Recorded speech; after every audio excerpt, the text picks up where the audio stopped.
YouTube world wide గా కోట్లాది మంది కంటెంట్ క్రియేటర్లకు జీవనాధారంగా మారింది. తాజాగా మానిటైజేషన్ విధానంలో కొన్ని కీలక మార్పులు తీసుకొచ్చింది యూట్యూబ్.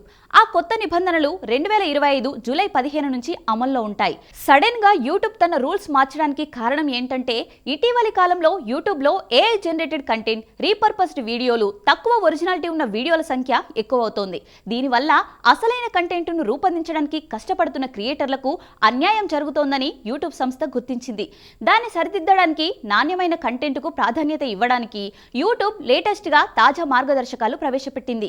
కొత్త రూల్స్ ప్రకారం ఏఐ సహాయంతో ఎలాంటి అంతర్లీన విలువ లేకుండా రూపొందించిన వీడియోలను నిషేధిస్తారు. అలాగే మరొకరి వీడియోలను కట్ చేసి అప్లోడ్ చేయకూడదు.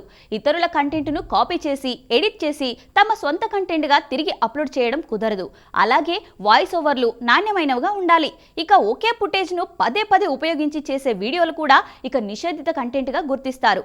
వేరే వారి స్క్రిప్ట్లు లేదా డైలాగ్లను యాజ్ టీజ్ గా వాడకూడదు. ఈ కొత్త నిబంధనలను ఉల్లంఘించిన ఛానల్స్ ను యూట్యూబ్ డిమానిటైజ్ చేస్తుంది. అంటే ఆ ఛానల్స్ పై ప్రసారమయ్యే ప్రకటనల ద్వారా వచ్చే ఆదాయం నిలిపివేయబడుతుంది.